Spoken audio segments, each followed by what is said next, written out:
Hola a todos y bienvenidos al webinar de hoy. Soy Eva García, psicóloga en Jogrefetea Ediciones, y junto a Rebeca Sánchez, que está a los mandos del control técnico de la plataforma y de las redes sociales, somos las organizadoras y moderadoras de la sesión de hoy, que tendrá como máximo una duración de 1 hora. El seminario de hoy lo imparte Estrella Romero. Ella es doctora en psicología y profesora titular de personalidad, evaluación y tratamientos psicológicos en la Universidad de Santiago de Compostela.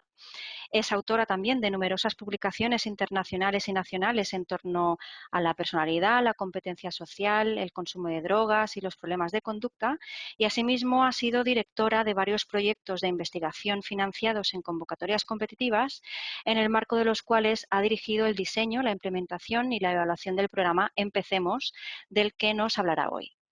Durante la sesión podéis utilizar el apartado de preguntas escritas que debéis tener a vuestra derecha para aclarar las dudas que os puedan ir surgiendo, y desde el equipo organizador las iremos respondiendo y dejaremos para el final aquellas que sean más significativas para que las pueda responder directamente Estrella. Así que sin más, te damos paso, no sin antes recordaros que tenemos un hashtag activo en las redes sociales que es hashtag webinartea, por si queréis compartir vuestros comentarios. Así que, Estrella, te escuchamos. Buenas tardes, buenos días, buen día en general a todas las personas que asistís a esta sesión. Gracias por estar ahí, por vuestro interés en el trabajo que desarrollamos en torno a los problemas de conducta y particularmente en torno al programa Empecemos. Vamos allá.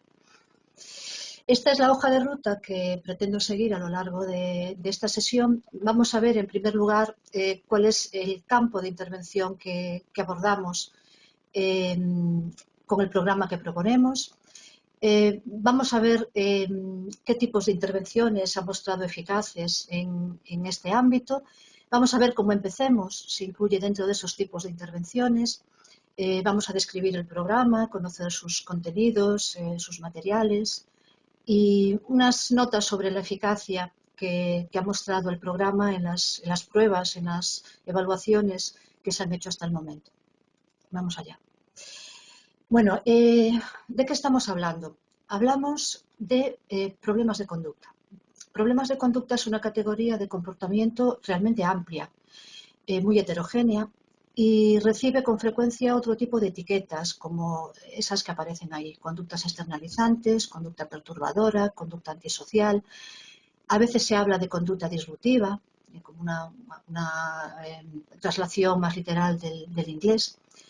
Es una categoría muy amplia de comportamientos que tienen en común ser comportamientos que chocan con las normas establecidas en el entorno inmediato o en el entorno social más amplio, y o que no respetan los derechos de los demás. En el ámbito infanto-juvenil nos encontramos con problemas como conductas como agresividad, dificultad para adaptarse a las normas, destructividad, rabietas, berrinches, intolerancia a la frustración, comportamientos impulsivos. Son comportamientos que se dan a lo largo del desarrollo con bastante frecuencia y en muchos casos forman parte del desarrollo, de la maduración normal de los niños y de su intento por conocer, por explorar y por adentrarse en el mundo. Con mucha frecuencia son comportamientos transitorios, leves, moderados, pero a veces son comportamientos que adquieren una mayor intensidad, una mayor frecuencia.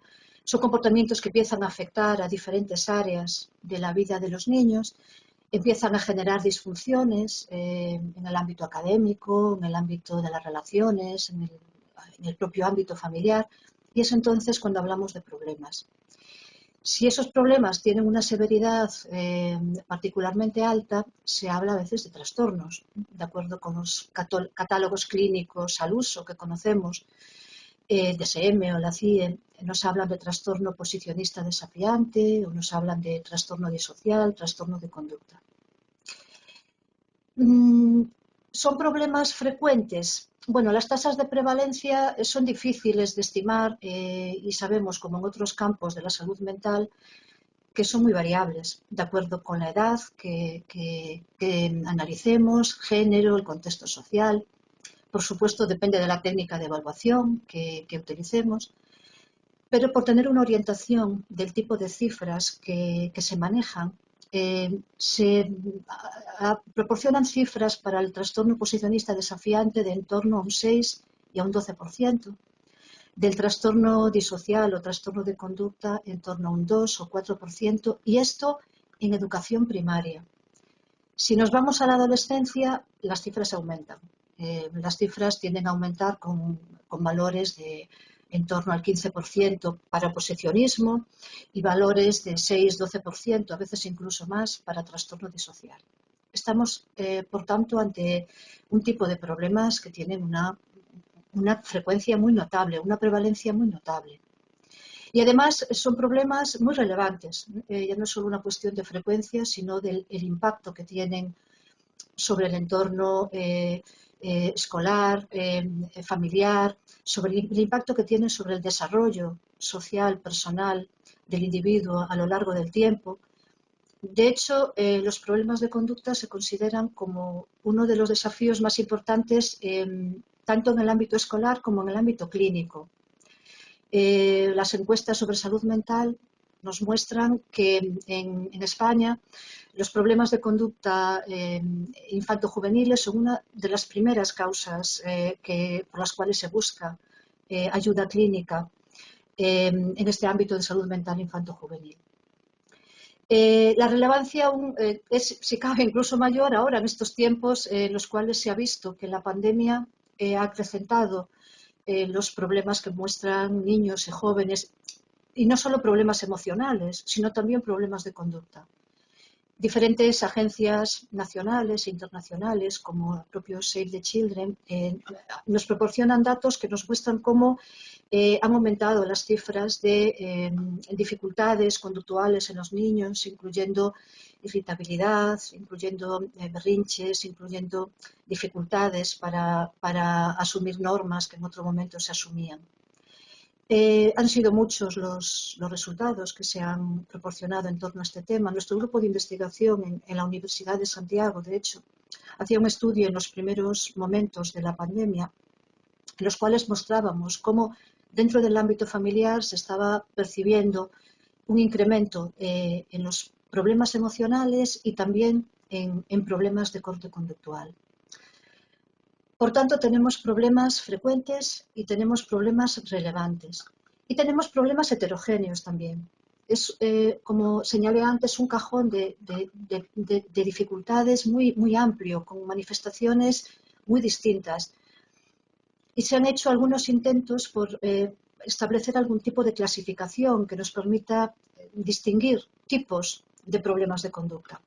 Hay una clasificación que se ha visto particularmente útil y particularmente eficaz para desgranar tipos de problemas de conducta, y es una distinción que tiene que ver con la edad de inicio. Es la distinción entre problemas de conducta de inicio adolescente y problemas de conducta que se inician en la niñez. Muchos estudios longitudinales que siguen a los individuos a lo largo de muchas décadas, desde que son pequeñitos hasta la adultez, a lo largo de mucho tiempo tendieron a mostrar que se podían distinguir como estos dos tipos de patrones, y que son dos tipos, dos formas de presentación de los problemas de conducta que tienen posiblemente diferentes causas, que tienen diferentes expresiones, que tienen diferente pronóstico y que quizás necesiten también de diferente tipo de intervención. Es una clasificación que se ha visto como tan productiva y tan necesaria que, como a muchos de vosotros sabréis, ha sido incorporada en los catálogos clínicos. En el DSM, en la CIE, nos señalan que cuando tengamos trastornos de conducta, valoremos si son de inicio temprano o de inicio adolescente. No nos pararemos en los problemas de conducta de inicio adolescente. Son problemas que se han asociado a las características del propio periodo adolescente, a las características como periodo de desarrollo, esas tareas de desarrollo, de definir la identidad, de asentar la autonomía, dan lugar a que en este periodo los problemas de conducta sean muy frecuentes. Nosotros nos vamos a centrar en los problemas de conducta de inicio en la niñez. que son los problemas en los cuales pretende intervenir el programa Empecemos. Bien, estos problemas de inicio en la niñez parecen tener unos orígenes, unos determinantes más complejos y un poco más alambicados que los de inicio adolescente. ¿Cómo aparecen? ¿Cómo se desarrollan? ¿Qué modelos explicativos tenemos para dar cuenta de estos problemas que aparecen en la niñez? Bueno, hay diferentes modelos y cada uno de ellos enfatiza un tipo de factores u otros. Pero hay cierto acuerdo, hay cierto consenso en que en los orígenes de los problemas de conducta se conjuntan, de inicio temprano me estoy refiriendo, se conjuntan como dos tipos de factores. Hay como una combinación explosiva entre dos tipos de disposiciones o de circunstancias. ¿Cuáles son esos dos tipos? Bueno, por una parte tenemos el temperamento. El temperamento entendido como esas diferencias individuales que se observan ya en niños muy pequeñitos, que tienen que ver pues, con el nivel de energía, con la actividad, con la emocionalidad. Y se ha visto que hay niños que en la literatura previa se han denominado como niños con temperamento difícil, niños más irritables, niños más impulsivos, más difíciles de calmar, con más problemas de atención, con más necesidad de estimulación y de actividades diversas. Estos niños en sí tienen un temperamento difícil en el sentido de que para ellos, con estas características, que son características individuales, personales, les es más difícil llegar a asumir las normas, a interiorizar las normas. Realmente lo que necesitan estos niños son un extra de paciencia, de consistencia, de supervisión. Y muchas veces las familias, por múltiples razones, no pueden, no saben, no pueden ofrecerles a los niños este entorno, este entorno parental, educativo, adaptado a sus necesidades. Aparecen entonces el otro elemento de esta díada, ¿no? De esta combinación, que son unas prácticas educativas que no son adecuadas, que no son las ajustadas a las necesidades de esos niños. Aquí tenemos inconsistencia, insuficiente expresión de afecto, hostilidad, dificultades para supervisar el comportamiento del niño. Tenemos así una combinación que da lugar a los primeros conflictos. Estos primeros conflictos se les ha llamado en la investigación sobre este ámbito las primeras relaciones de coacción, o relaciones coercitivas. Son relaciones en las cuales es un tira y afloja, ¿no? Como este baile familiar entre los padres y los hijos, en las cuales hay esas tiranteces, los niños intentando controlar el comportamiento de los adultos y los adultos intentando controlar el comportamiento de los niños. Se va creando así como una espiral de interacciones que cada vez son más difíciles, cada vez son menos agradables, cada vez son más hostiles. Y aquí, nos dicen los modelos, es donde aparecen los problemas de conducta.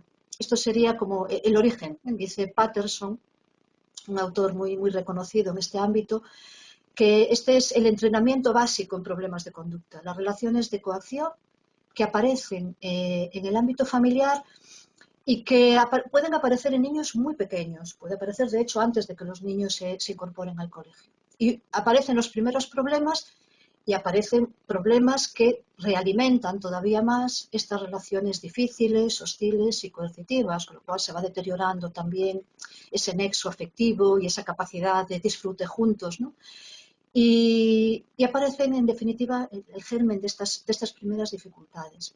Luego, los niños se incorporarán al colegio, se incorporan al colegio poco preparados para adaptarse a un contexto que implica ajustarse a normas, a protocolos, a respetar turnos, a respetar otras figuras de autoridad. Aparecen los problemas de desajuste al medio escolar, aparecen quizá dificultades en la interacción con el profesorado, aparecen quizá dificultades en la relación entre la familia y la escuela. Y esto se va llevando a otros contextos, ¿no? Aparecen también el rechazo por parte de los iguales. De forma que lo que era un problema pequeñito se va generando se va convirtiendo en una especie de bola de nieve. Los problemas que en principio eran pequeños, eran diferencias ligeras, que daban lugar a unos primeros conflictos, son conflictos que se van arrastrando y que van abarcando cada vez más esferas en la vida de los niños y en su entorno. Cuando nosotros intentamos cortar estos problemas en la adolescencia, se ha acumulado ya una historia demasiado larga de frustraciones, de conflictos, de rechazos y tenemos ya un proceso de desarrollo, de cronificación que es difícil de revertir.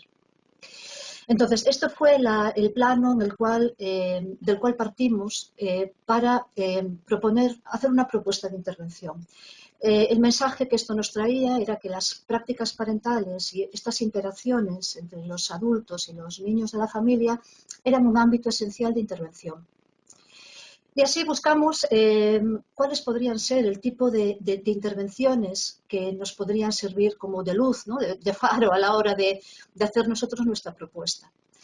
Y nos encontramos con los programas de entrenamiento de madres y padres, llamados así, los programas de entrenamiento parental.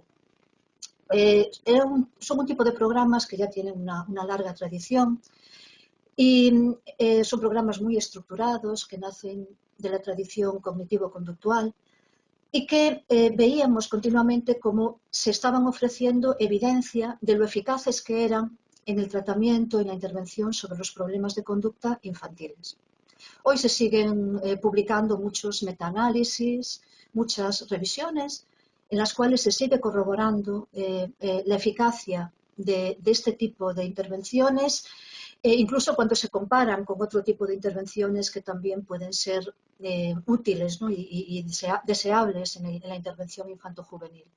Hay un autor llamado Nock que, haciendo una revisión sobre la intervención en los problemas de conducta, dice que este tipo de programas, entrenamiento de padres, madres, entrenamiento parental, son superiores en calidad y en cantidad, en variedad de recursos que tenemos, a no solo otras intervenciones en los problemas de conducta, sino ellos dicen a cualquier otro tipo de intervención en el ámbito infanto-juvenil. Es un tipo de intervenciones que tiene más evidencia que cualquier otro tipo. Bueno, entonces nos centramos aquí en programas de entrenamiento de madres, padres, y así se generó el programa Empecemos.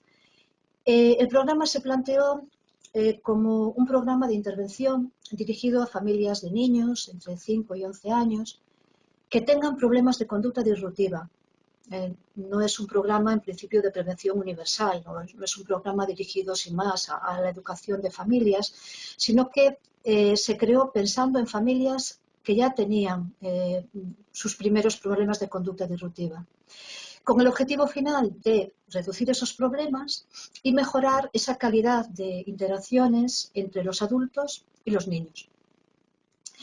Y así nació el programa. El programa, tal y como fue creado, fue elaborado a través de un proceso de prueba, de aplicación, de reformulación, pilotar un tipo de sesiones, pilotar en un formato, en otro formato. Y el producto final está formado por 12 sesiones de una aplicación semanal. El programa fue probado en formato grupal. Quiere decir esto que las técnicas que ahí se entrenan no pueden ser entrenadas en una diada de terapeuta y familia. Sí, esas técnicas se pueden entrenar en un formato individual, pero el programa, tal y como fue elaborado, fue puesto a prueba en un formato grupal. Y esto nos mostraba ciertas ventajas. Por una parte, se creaba un clima de apoyo mutuo entre las familias participantes, que además veían normalizadas sus vivencias, ya que no eran ellas las únicas que estaban sufriendo ese tipo de dificultades.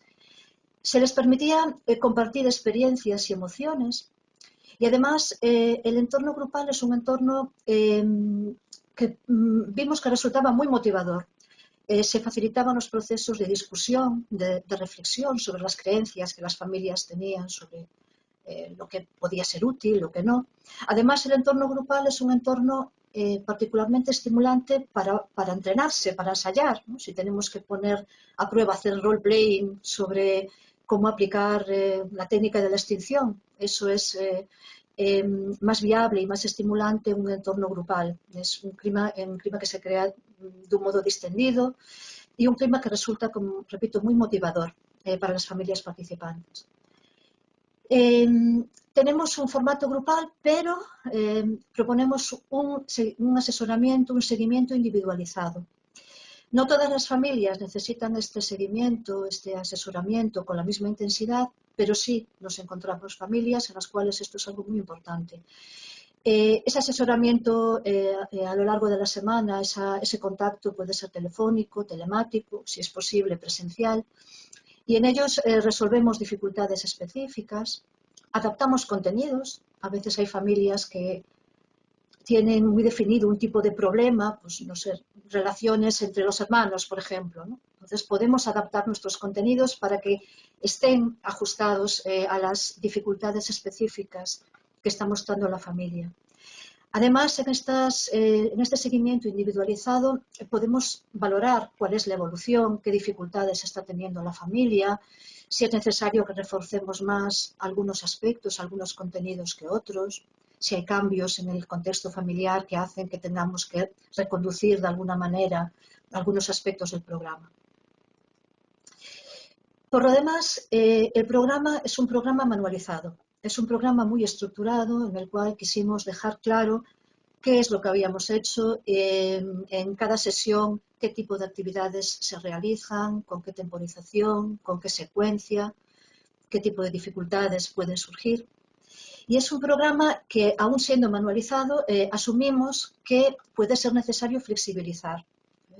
Dependiendo de las necesidades del grupo, puede ser necesario que tengamos que ajustar tiempos, por ejemplo, contenidos, si hay grupos o familias que necesitan en mayor medida pues, un trabajo específico en aspectos de comunicación, por ejemplo, pues se le pueden dedicar más sesiones que las especificadas en el programa. Se le puede dedicar más tiempo, reiterar cierto tipo de actividades. Y es un programa que fue probado en el contexto clínico y en el contexto escolar, en ambos contextos. Cada uno tiene su función y tiene sus beneficios, ¿no? Cuando trabajamos en el ámbito clínico, damos respuesta a necesidades de tratamiento, tenemos posiblemente un seguimiento más individualizado, tenemos posibilidad de captar si la familia, además de este problema, está teniendo otro tipo de problemas que puedan necesitar de una intervención específica al margen del programa Empecemos. Cuando trabajamos en el ámbito de la prevención, en el ámbito escolar, podemos trabajar más en un ámbito más preventivo, dirigido a familias en las cuales todavía no se demandó una atención clínica, pero sí que ya despuntan los primeros problemas. Y además es un entorno en el cual podemos potenciar la colaboración con otros agentes de intervención, ¿no? Con potenciales agentes de intervención, con el profesorado, por ejemplo, con el personal de orientación del centro, incluso con servicios sociales, si lo consideramos conveniente. ¿Qué materiales y qué métodos de trabajo presenta el programa? Tenemos un manual, como dije, muy estructurado. El manual es para el profesional que implementa el programa. Y luego tenemos materiales para las familias. Estos materiales tienen forma de fichas de trabajo o notas de recuerdo. El programa incluye también, no en todas las sesiones, pero sí en algunas de las que pueden presentar más dificultades, pequeñitas escenas, pequeñitos clips,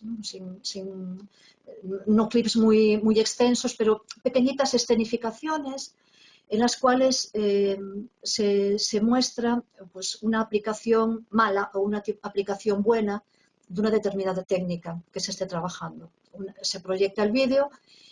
A partir de ahí las familias discuten, reflexionan, ¿no? Cómo se ha aplicado la técnica en ese caso. Se ha aplicado de un modo que consideramos que va a ser eficaz o por el contrario hay cosas que se podrían haber mejorado. ¿Cuáles son esos aspectos? Y a continuación es deseable, de hecho, que entonces vamos a representar la escena de forma que corrijamos esas pequeñitas dificultades con las cuales se vio esta madre o este padre en este vídeo. En cuanto a los métodos de entrenamiento, se utilizan, por supuesto, se utiliza la psicoeducación, ¿no? Dar información sobre las técnicas que queremos entrenar, sobre sus sentidos, sobre sus principios. Discusión, debate. A veces tenemos que movilizar las creencias, que a veces las familias traen creencias muy arraigadas sobre lo que no les funciona. Han probado mil cosas y están seguras de que eso no les va a funcionar. Entonces son creencias que tenemos que desmontar y esto a través de un clima de reflexión y de debate. El modelado, el ensayo dentro de la propia sesión y, muy importante, las tareas para casa. No se entiende un programa como este dirigido a familias que ya tienen dificultades, no se entiende como una escuela en la cual las familias lleguen simplemente para escuchar o para entender lo que le estamos contando. Cada sesión se plantea una tarea para casa que las familias llevan de un modo asesorado, de un modo supervisado, apoyadas desde el programa y que se revisa qué ha ocurrido, cuáles han sido las dificultades, qué logros se han tenido en cada una de las sesiones. Este es un aspecto crucial. Los programas no funcionan si las familias no ponen en práctica las tácticas y las estrategias que podemos proporcionarles en los programas. Bien, estos son ejemplos de algunas fichas de trabajo, son fichas que se utilizan durante la sesión, algunas fichas para seguir las explicaciones, esa psicoeducación que estamos haciendo, en otros casos para el trabajo que se hace dentro de la propia sesión. Estos son esos tipos de post-it, de notas de recuerdo, ¿no? Que las familias llevan para tener presentes esos aprendizajes que se han hecho en la sesión durante esa semana y que se tenga presente a la hora en el día a día, en la dinámica diaria. Y también fichas específicas para las tareas para casa. Pueden ser autorregistros o pueden ser otro tipo de materiales. En este caso, por ejemplo, fichas en las cuales la familia consensúa las normas que quieren que sean las normas de casa. Bien, esto respecto a los materiales y respecto a los procedimientos. Los contenidos. Los contenidos del programa Empecemos son estos. Estas son las 12 sesiones. Son sesiones que presentan, desde luego recogen los tipos de técnicas conductuales, cognitivo-conductuales que se han visto eficaces dentro de toda la tradición de la psicología del aprendizaje. Y son contenidos que se podrían dividir como en tres tipos de aspectos. Por una parte, hay un tipo de contenidos especialmente dirigido a desarrollar interacciones positivas entre los adultos y los niños o incluso en todo el medio familiar. Otras sesiones se dirigen más a los aspectos de los límites, de estructurar el ambiente, de las normas. Y otras sesiones, las del final, se dedican a, si aparecen problemas, cómo manejar adecuadamente esos problemas. Bien, aunque tenemos estos tres apartados, realmente estos tres tipos de contenidos no tienen el mismo peso ni se les dedica el mismo tipo de énfasis a lo largo del programa. Quiero decir con esto que el programa parte de una metáfora, que es una metáfora como piramidal, o una metáfora que nosotros llamamos el castillo de la educación, ¿no? Y que viene a contarnos que dentro de estas técnicas, estos aspectos que estamos trabajando, hay algunos que van a ser muy básicos, son los que hay que entrenar más, son los que hay que practicar más, ya que son la base sobre la cual se asientan los otros aspectos, las otras técnicas. Y si esto no funciona, los otros aspectos probablemente no nos van a funcionar. Además, esta forma de castillo, de pirámide, nos indica cuáles son los tipos de técnicas, las estrategias, los tipos de interacciones que tienen que dominar en el ámbito familiar, a lo largo de todo el programa y posteriormente. En ese sentido, esto lo que vemos es que la base del programa está en el desarrollo de interacciones positivas, interacciones positivas entre los padres y los hijos. prestar atención a lo positivo, animar, compartir tiempo, jugar juntos, realizar expresiones de afecto, conversar, compartir. Esto es algo que se tiene que trabajar a lo largo de todo el programa y es lo que tiene que ocupar más tiempo. Si esto funciona, se pueden establecer los límites y si se establece esta base, si en algún momento aparecen comportamientos problemáticos, es cuando podríamos poner en práctica este tipo de habilidades para establecer consecuencias negativas ante los comportamientos problemáticos. Realmente la experiencia que se tiene cuando se aplica el programa es que pasadas unas cuantas sesiones y entrenados estos aspectos más básicos, realmente el castigo, este tipo de consecuencias negativas son muy poco necesarios. Es algo que de hecho se debe usar muy poquito. Si estamos en casos en los cuales el castigo hay que aplicarlo continuamente, es que el programa no está funcionando, es que estas bases no han sido bien consolidadas. En ese sentido, otra metáfora que subyace es esta hucha, ¿no? La hucha de las relaciones positivas. Constantemente tenemos que estar nutriendo estas relaciones afectivas, este compartir positivamente, estas interacciones placenteras, afectivas entre padres e hijos. En algún momento tendremos conflicto y sentiremos como que la hucha se rompe, ¿no? Como no solo en las relaciones entre padres e hijos, en cualquier relación interpersonal. Pero si esa hucha, si hay ese capital afectivo, ese capital social, afectivo relacional, bien consolidado, los problemas se van a poder resolver. Bien, en este contexto de establecer relaciones positivas, uno de los primeros puntos que hay que tratar en el programa es que las familias dejen de prestar atención fundamental y prioritaria a los problemas de los niños para empezar a prestar atención a las excepciones. Prestar atención a cuando los niños se están comportando de un modo colaborador, cuando están compartiendo, cuando están teniendo ese comportamientos que se consideran positivos y adaptados. En este sentido, el elogio es una de las primeras esas técnicas basadas en la psicología del aprendizaje, ¿no? que las familias tienen que empezar a usar. Hay que pillar a los niños siendo buenos y hay que empezar a acostumbrarse a elogiar, a prestar atención, elogiar de un modo inmediato, elogiar de modo general y de modo específico.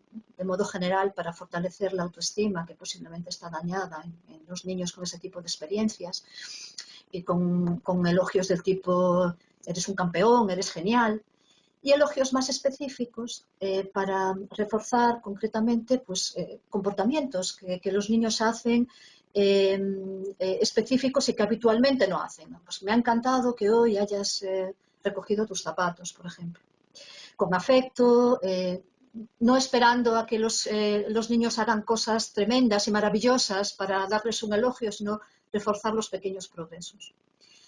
Y en este tipo de contexto hay que ir fortaleciendo los lazos afectivos entre los padres y los hijos. Una de estas propuestas que se hacen es el empezar a compartir diariamente lo que llamamos momentos dulces, momentos para disfrutar, momentos de escuchar, momentos de hablar, momentos de leer un cuento, momentos de compartir sobre el día.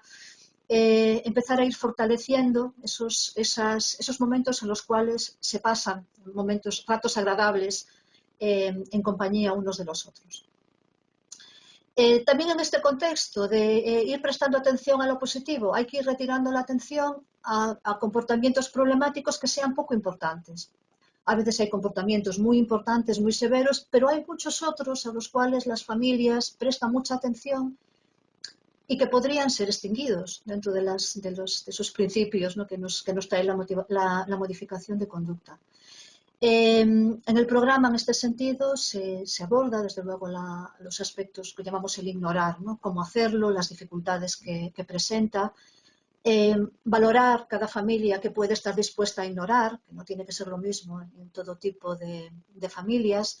Generalmente son comportamientos que son molestos, pero que no dañan, no amenazan la integridad de nadie, ¿no? No son violentos, sabiendo que estos comportamientos en principio van a empeorar, ¿no? y que una familia que esté dispuesta a poner en práctica esta técnica va a saber que posiblemente va a tener que pasar por un periodo, esos momentos en los cuales el comportamiento empeora para después lograr la extinción. En el ámbito del establecimiento de estructura y de límites, bueno, pues uno de los aspectos que hay que clarificar es cuáles son las reglas, las normas que queremos que estén presentes, ¿no?, en el ámbito familiar. Y también a colación de los límites, algo que es necesario entrenar es cómo dirigirse a los niños para darles instrucciones.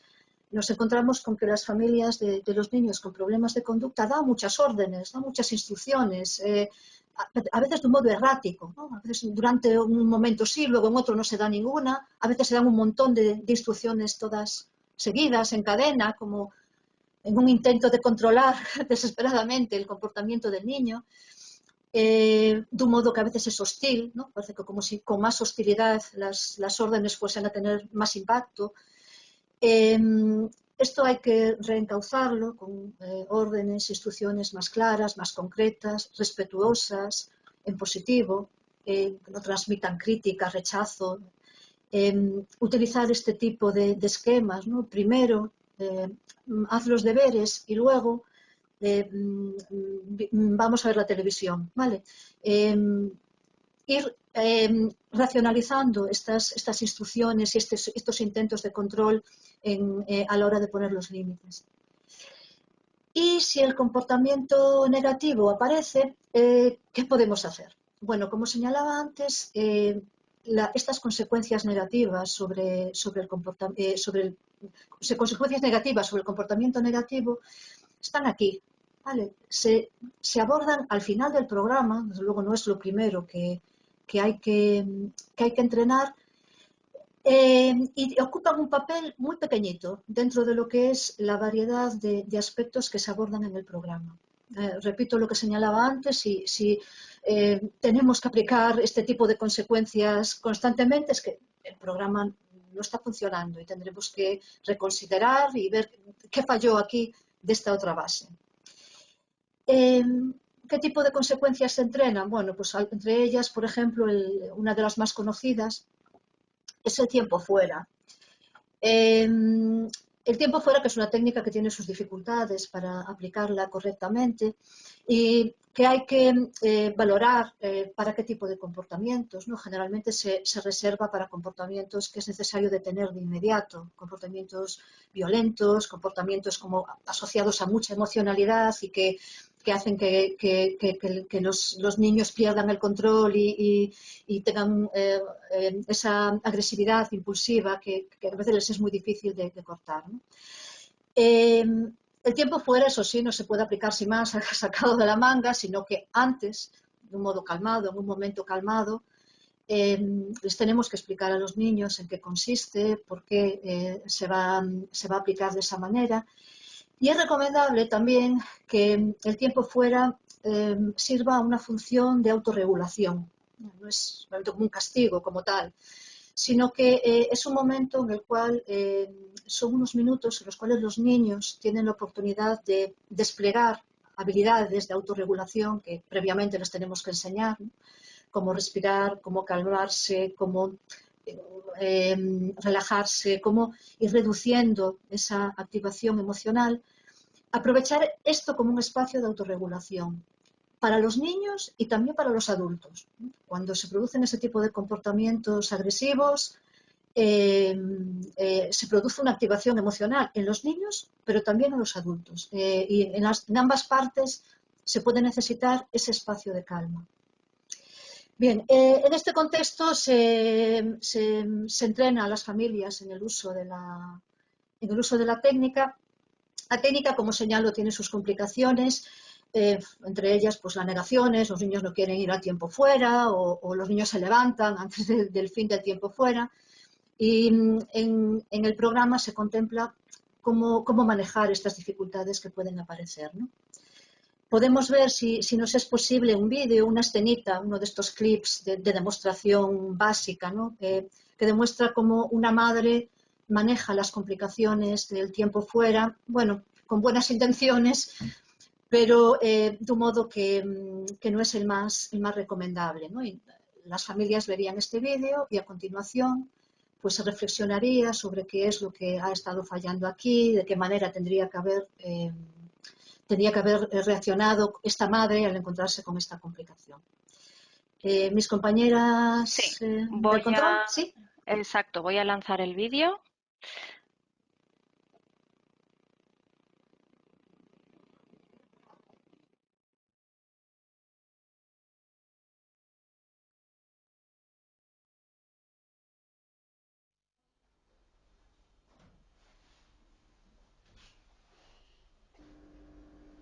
Mamá, me quiero levantar. ¿Cuánto falta? Me quiero levantar. Mamá. Mami, quiero ir para ahí. Me canso, me aburro. No me gusta estar aquí. Noelia, ¿cómo no te estás quieta? No te vas a levantar de ahí en toda la tarde, ¿eh? Mami, me quiero levantar. Eres mala.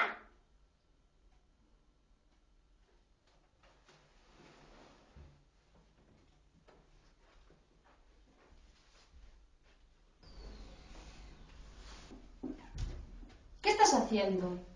¿Eh? Ya te dije que no te podías levantar. ¿Qué haces aquí? Venga, te castigué antes porque le habéis pegado a tu hermano. O sea que siéntate en la silla, no te muevas de aquí, ¿eh? Como te vuelvas a levantar, el castigo será peor. Estarás toda la tarde en tu habitación, ¿de acuerdo?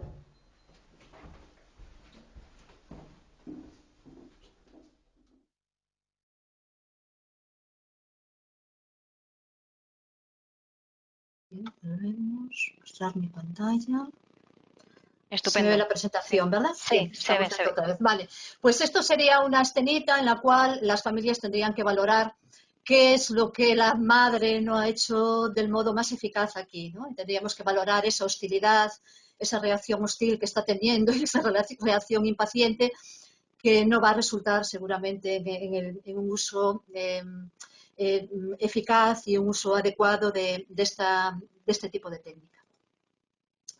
Bueno, estamos hablando hasta el momento de estas técnicas basadas en la tradición cognitivo-conductual que nos vienen de la psicología del aprendizaje y que se han visto útiles, pero en Empecemos se incluyen también otro tipo de componentes, de aspectos que tienen como un alcance más global, que no son exactamente técnicas educativas para que los padres pongan en práctica, sino que tienen que ver con estos aspectos que son importantes en general para mejorar la vida familiar. Aspectos como el manejo del estrés, el manejo del autocontrol, el desarrollo del autocontrol, cómo resolver los conflictos que pueden aparecer en la familia, la comunicación. Son aspectos que son importantes para mejorar la calidad de vida familiar y que además también son importantes para que estas otras técnicas puedan ser aplicadas adecuadamente. Las dificultades que puede presentar la extinción o que puede presentar el tiempo fuera, por ejemplo, pueden tener que ver en gran medida con las dificultades, por ejemplo, que podemos tener los adultos para autorregularnos, para manejar nuestras propias emociones cuando estamos en una situación difícil en la interacción con nuestros niños. Estos son entonces aspectos de corte como más general que tienen que ver con la mejora de la vida familiar, entre ellos, por ejemplo, pues, por poner algún ejemplo, la comunicación, ¿vale? Se trabaja la escucha, con lo importante que es escuchar, atendiendo no solo a lo que nos dicen, sino atendiendo también a cómo se nos dicen las cosas, atendiendo a las emociones, siendo sensibles al tono que nos está mostrando la persona, los niños y los adultos. Esto está referido ya a toda la familia. Y cómo tenemos que mejorar el estilo de comunicación, evitando lo que muchas veces ocurre en las familias, especialmente si hay dificultades, ¿no? Comunicaciones defensivas, donde estamos a la gresca y defendiéndonos como si siempre nos estuvieran atacando, o a veces evitando hablar de los problemas, ¿no? Eso es algo que tenemos que procurar corregir.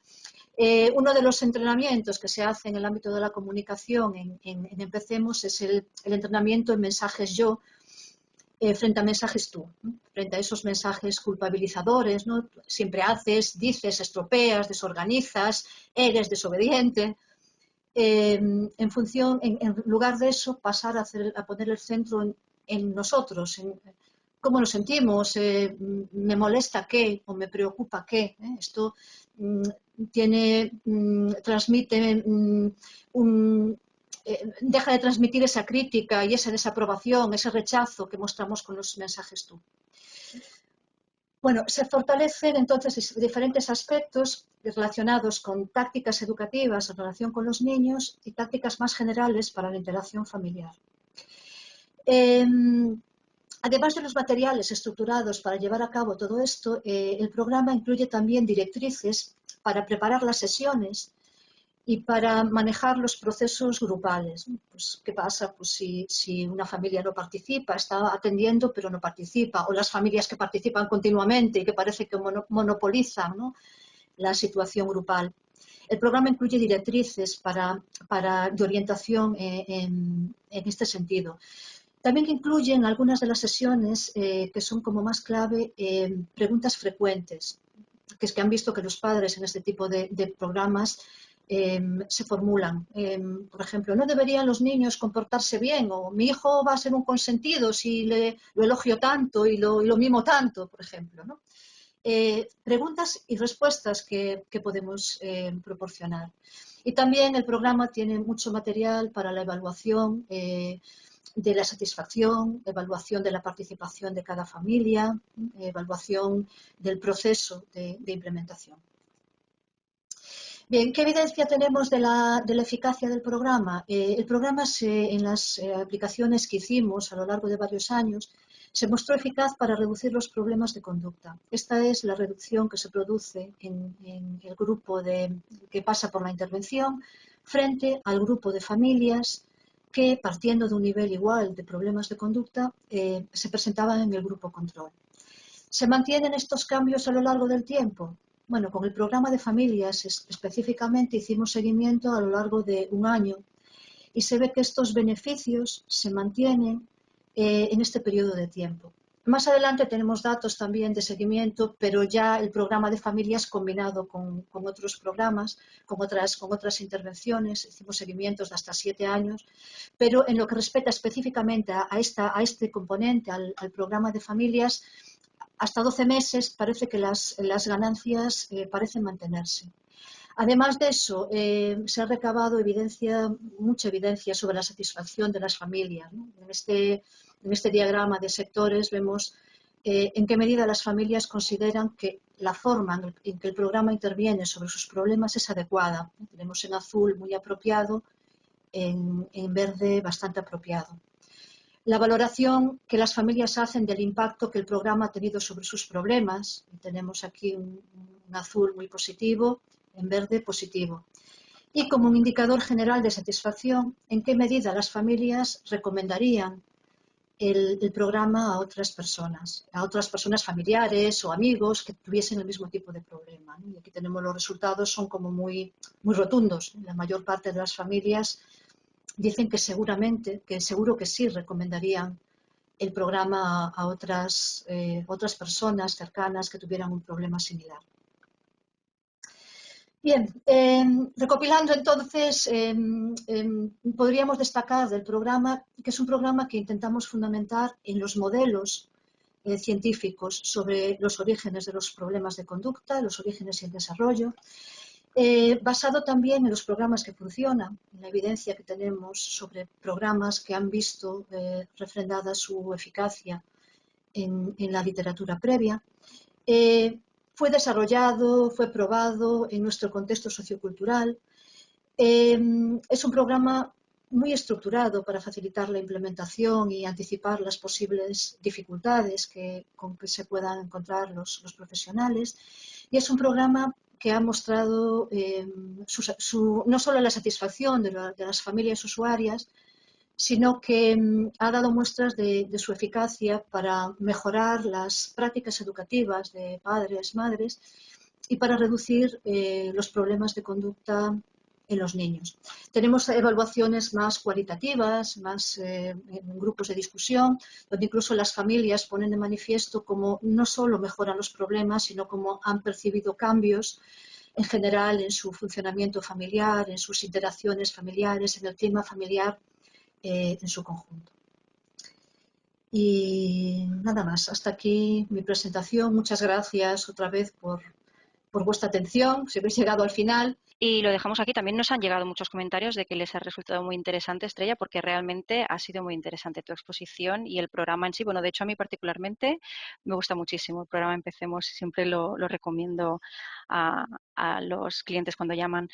Así que nada, muchísimas gracias, Estrella, y también a todos los asistentes que habéis estado hoy aquí esta tarde. Muchas gracias. Gracias a todos.